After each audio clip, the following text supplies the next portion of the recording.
Sebo, Mr. Freddy nga nzijulizi. Saagadde oyogere nti ekigambo ky'omufu. Gamba nti omufu yatugamba. Omufu kakati mufu. Naye nga ebe yagamba twaliwo kyokka nga abajulizi buli ali wano yenna mujulizi waffe. Nti omufu yagamba nti Sebatta bwenfanga n'owulira ojjanga n'oyimba. Tutandikire ku gwe tuyimbe. Oye omugave Ssalongo Herman Ssemakula basudde nga ayambalira eyali ssentebe w'abayimbi b'akadongo kamu obudde obwo Lord Fred Sebatta. Akatambi ako kakwatibwa ennaku z'omwezi nga 2 omwezi ogwokutaano omwaka 1997 wali ekyabbogo mu Buddu mu maka g'omugenzi Livingstone Kasozi.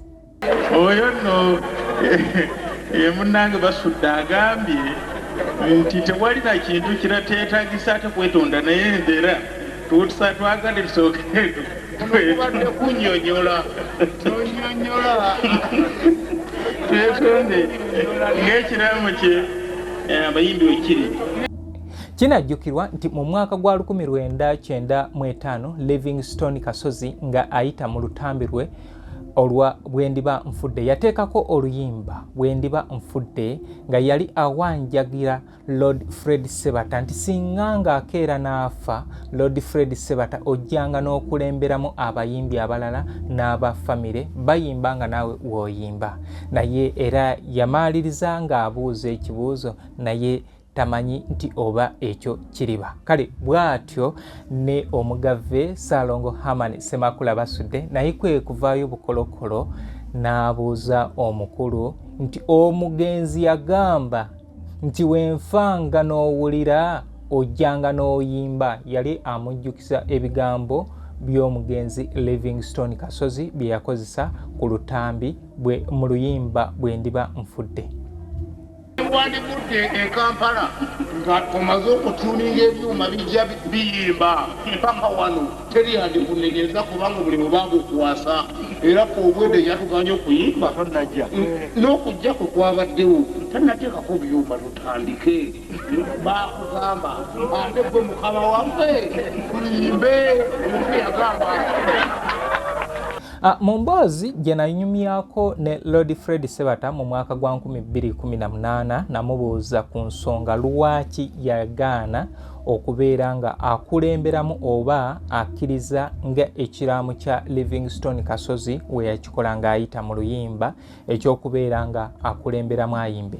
Lord Fred Sebatta yagamba nti kituufu kye yaŋŋamba nali nkyakijjukira naye mulimu mutima nga mpulira ennyiike mpulira amaziga kubanga ono Livingstone Kasozi be bamu ku baana ba Lord Fred Sebatta. Mu programu zange ez'emabega nze mbagamba nti Lord Fred Sebatta ne Matia Luyima be bajja Livingstone Kasozi mu mulimo gw'obusuubuzi ogwo yali asuubula byennyanja ne taata we Livingstone Kasozi Senior ye yamugjayo mu nsiike eyo ne bamuyingiza ekisaawe ky'okubeera nga bakola omulimo gw'okuyingira music era we batyo ne bamutuusiza mu kibiina kyabwe ekyakadongo kamu Super Singers mwe yafulumiza oluyimba lwe olwasooka olwa essaawa y'omunaana. Eyo gye yava ne yeekwata ne Moses Katende, Cecilia Naku ne bagenda ne babagawo ekibiina kyabwe ekya Lukwata Gita Singers mu mwaka gwa 1987 ne babagawo ekibiina ekyo era ye oluyimba lwe yasooka olutambi lwe yasooka okufulumizaayo lwali Tusekera mu maziga. Ne bwe tuba tukaaba tukaabira mu nnyimba. Kale nno obuzibu ne tuba tulagye ne Mukama era tulagye ne muki mu nnyimba.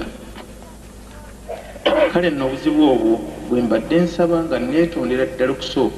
New Subs Fashions tukutuusaako ebiteeteeyi kw'ossa abaya, engatto, ensawo z'abakyala, jackets, jeans n'ebirala. Tusangibwa ku Wilson Street ku kizimbe ekya Sunset Arcade ground floor shop number 2 okututuukako va ku Pioneer Mall otambule ngadda ku Arua Park, yisa ekizimbe ekya Wilson 1 oyite ku Health Link Pharmacy. Kati awo weekoma yambuka amadaala gakuyingize ku Sunset Arcade, awo ng'otutuuseeko. Engoye zaffe tuzijja China, Egypt, Vietnam n'amawanga amalala. Omukyalo omwambazi omulungi ayambala naffe.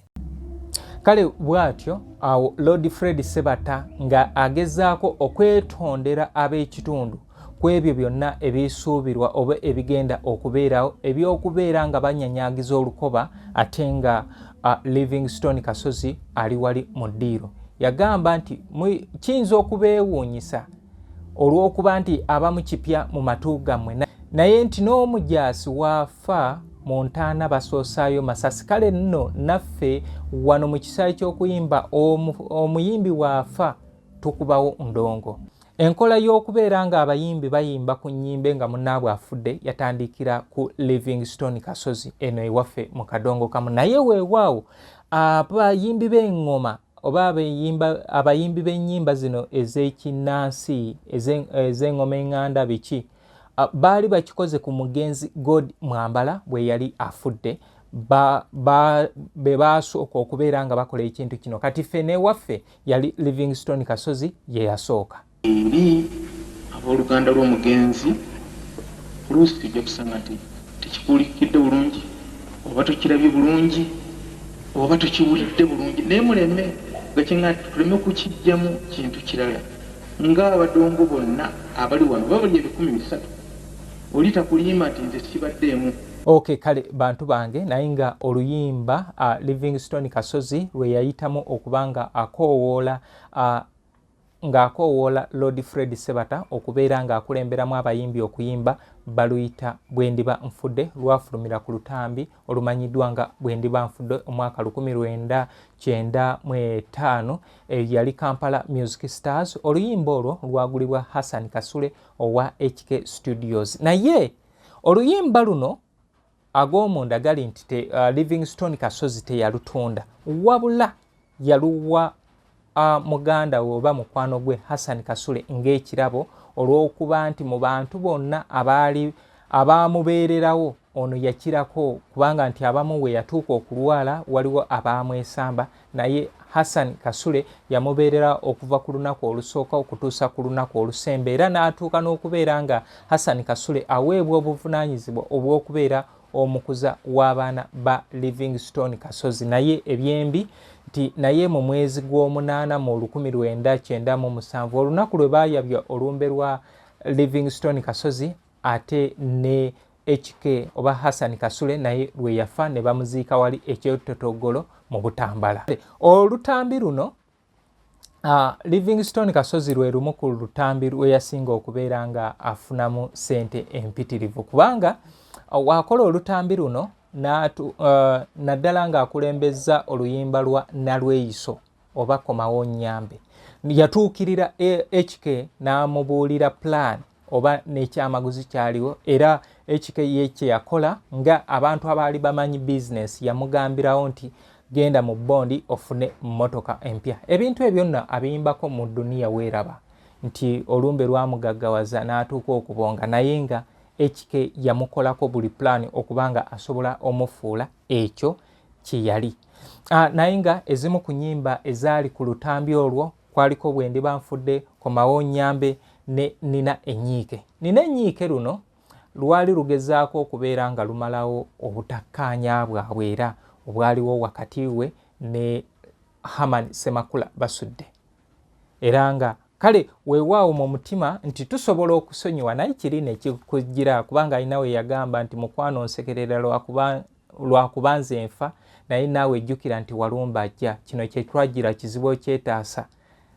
N'agiramu n'ateekamu akalayini ako mbu bangi yavaayo. Kale noonyako oluyimba Nina Enyiike oluwulirize. Kati ku side B kwaliko Juliet Nambooze ne kubeerako oluyimba Mega. Lwali obutamanya lwe lumu ku luyimba olwali okwo kwafulumirako ennyimba 6.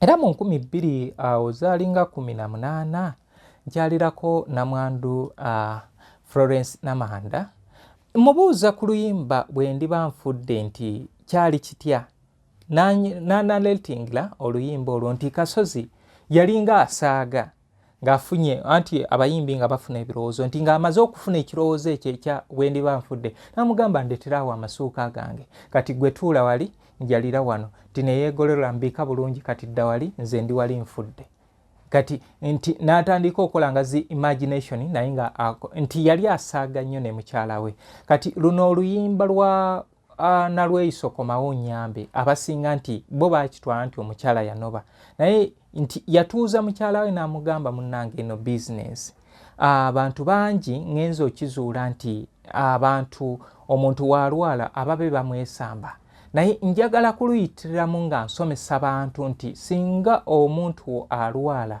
tomusuulirira mubeererewo oba oli awo yengeri yokka gyasobola okubeera ng'akola ki ng'abeerawo n'okuddamu essuubi okutuusa munnange bw'alugenda naye nti bangi basuulawo bannaabwe n'omuntu n'atuuka n'okuba ng'akutuka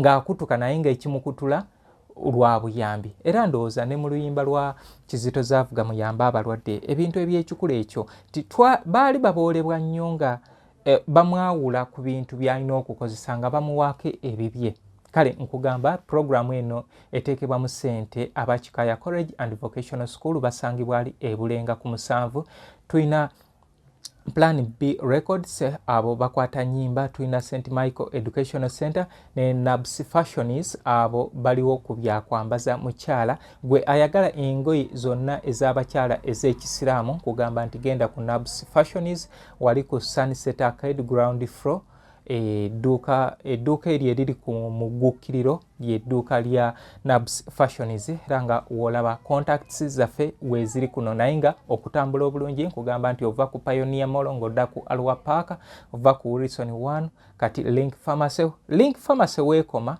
yambuka amadaala ng'oli ku Nabs Fashions gwe eyeetaaga ennyimba zino osobola okunsanga ekasubi ku basooka kwa Vula Stage awo wenkolera emirimu gyange gino oluyimba we Westra nduteerako nusu 5 ntandikira ku nnyimba za 15 ku WhatsApp nduteerako nusu 10 ntandikira ku nnyimba za 15 weetaaga maziika weetaaga bivulu n'ebintu ebirala byonna ebyakadongokamu ntuukirirako ngezesaako tulabe oba osobola obifuna naye nga neebaza baganda bange mwenna abeerekereza ne mungulako ennyimba ekyamazima yemmwe abalabye oba oliawo my worthiness gye muli nti akakasente akatono kompa ate munange kengulamu data amasannyalaze n'ebintu ebirala nange okubaawo neneerekereza nemba nga nsobola okujja nkuweereze kale mwe abaagala okulanga nammwe mbaaniriza mujje mulange ne Muzungu David Kadongokamu music analyst ngoberera ku Facebook, YouTube ne TikTok.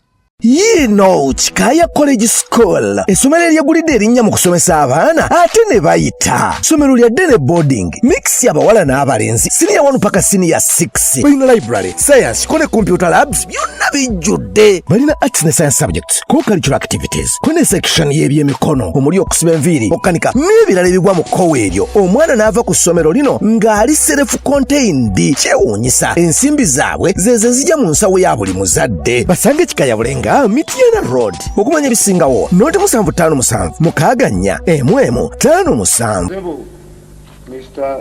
Freddy nga nzijulizi saagadde oyogere nti ekigambo ky'omufu gamba nti omufu yatugamba omufu kakati mufu naye nga ebe yagamba twaliwo kyokka nga abajulizi buli ali wano yenna mujulizi waffe nti omufu yagamba ndi sebatta bwenfanga n'owulira ojjanga n'oyimba tutandikire ku gwe tuyimbe